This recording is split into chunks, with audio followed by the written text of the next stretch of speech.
हरे कृष्णा। प्रिय भक्तगणों, आज इस वीडियो में मैं आपको पितृपक्ष की पौराणिक कथा सुनाने जा रही हूँ। भाद्रपद पूर्णिमा से आश्विन अमावस्या तक चलता है पितृपक्ष। पितृपक्ष में तर्पण और पिंडदान से पितृ प्रसन्न होते हैं और वह हमें सुख समृद्धि का आशीर्वाद देते हैं। पितृपक्ष लगभग 15 दिन की अवधि होती है, जिसमें लोग अपने पूर्वजों को भोजन आदि अर्पण कर उन्हें श्रद्धांजलि देते हैं। माना जाता है कि इस समय पितृलोक से धरती पर आते हैं। देखा जाए तो यह पितरों की कृपा प्राप्ति के लिए एक उत्तम समय माना गया है। वहीं अगर कोई व्यक्ति पितृदोष से परेशान है तो पितृपक्ष में वह इससे छुटकारा पाने के उपाय भी कर सकता है, जो लाभकारी साबित होते हैं। पितृपक्ष के दौरान लोग अपने पितरों के निमित्त आश्विन कृष्ण पक्ष में तर्पण और श्राद्ध कर्म आदि करते हैं। इन्हें श्राद्ध के नाम से भी जाना जाता है। अभी पितृपक्ष चल रहे हैं और 16 दिन के श्राद्ध पक्ष में सनातन धर्मी अपने पितरों को याद करते हैं और उनकी आत्मा की शांति के लिए सभी वैदिक अनुष्ठान करते हैं। लेकिन बहुत कम लोग जानते हैं कि 16 दिन का पितृपक्ष दानवीर कर्ण की एक भूल के कारण मनाया जाता है और कर्ण के कारण ही पितृपक्ष मनाने की परंपरा शुरू हुई थी। आइए जानते हैं इसके पीछे क्या है धार्मिक मान्यता।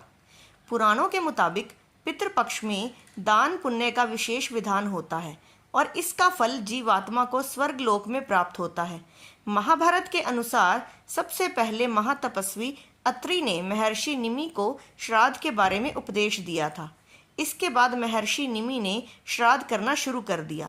महर्षि को देखकर अन्य ऋषि मुनि भी पितरों को अन्न देने लगे। लगातार श्राद्ध का भोजन करते करते देवता और पितृ पूर्ण तृप्त हो गए। पुराणों में भी पितृपक्ष को बहुत अधिक महत्व दिया गया है। कई सारी पौराणिक और लोक कथाओं में भी इसका वर्णन है, लेकिन बहुत कम लोगों को यह पता होगा कि महाभारत में श्राद्ध क्यों किया गया था। पितृपक्ष में श्राद्ध की शुरुआत महाभारत काल से चली आ रही है। श्राद्ध कर्म की जानकारी भीष्म पितामह ने युधिष्ठिर को दी थी। इसके पीछे की पूरी क्या कहानी है यह भी जान लीजिए। हिंदू धर्म में पितृ को 84 लाख योनियों में से एक माना गया है।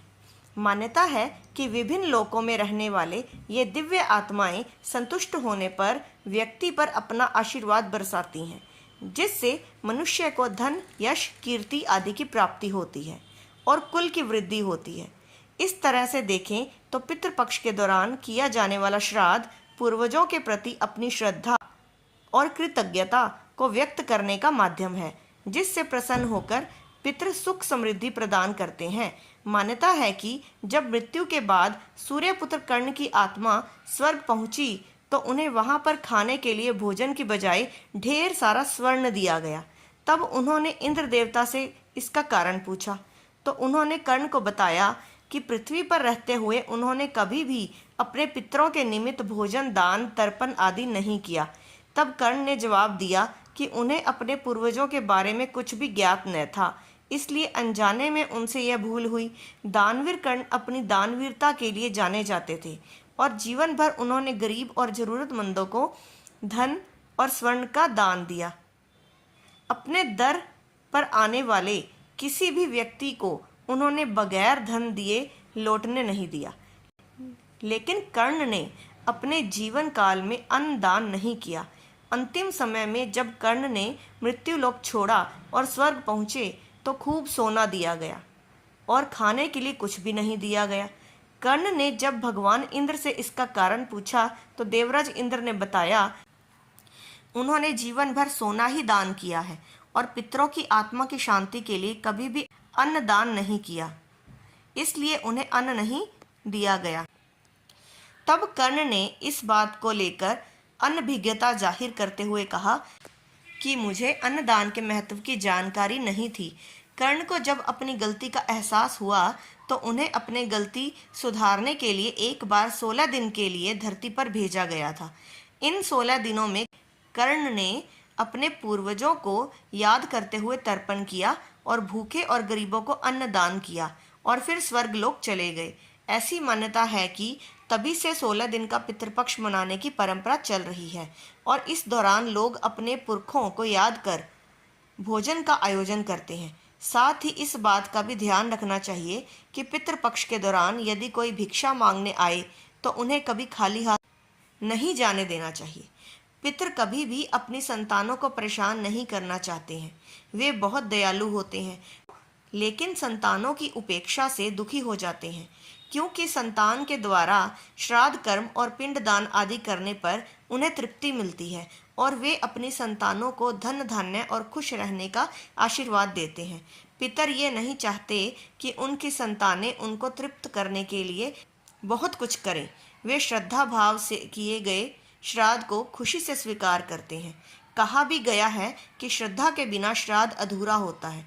इसी से जुड़ी है श्राद्ध पक्ष की पौराणिक कथा। आइए जानते हैं कि कैसे श्रद्धा भाव से प्रसन्न होकर पितर देते हैं अपना आशीर्वाद।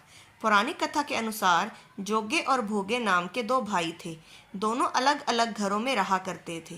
जोगे के पास धन की कोई कमी न थी, लेकिन भोगे निर्धन था।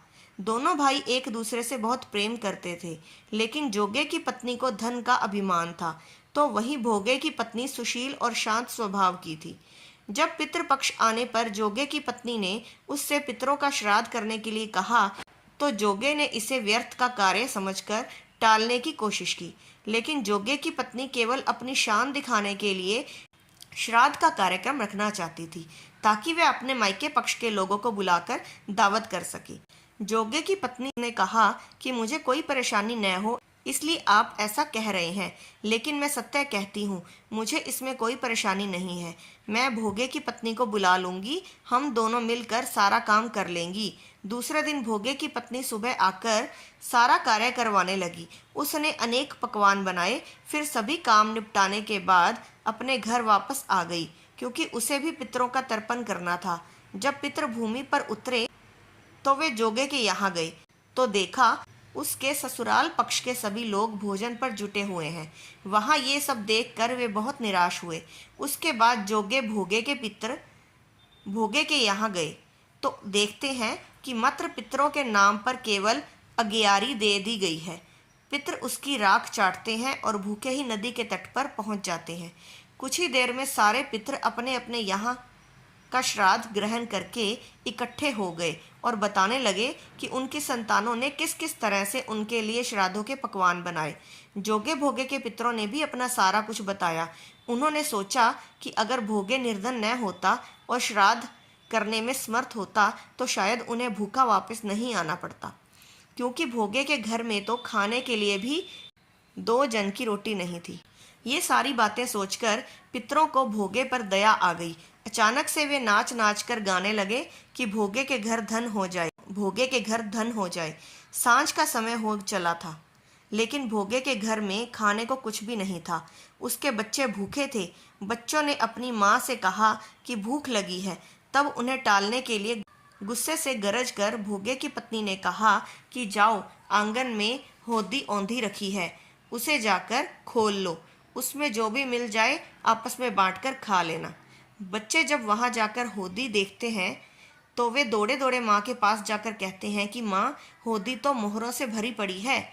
आंगन में आकर जब भोगे की पत्नी यह सब कुछ देखती है तो उसके आश्चर्य का ठिकाना नहीं रहता है।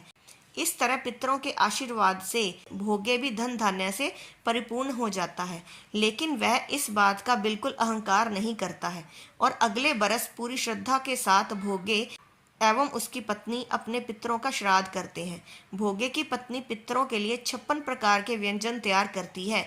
वे दोनों ब्राह्मणों को भोजन कराते हैं। अपने जेठ जेठानी को बुलाकर सम्मान के साथ सोने और चांदी के बर्तनों में भोजन कराते हैं। इससे उनके पितर बहुत प्रसन्न होते हैं। जय श्री कृष्णा। वीडियो अगर अच्छी लगे तो लाइक ज़रूर करें और हमारे चैनल को सब्सक्राइब करना ना भूलें। जय श्री कृष्ण।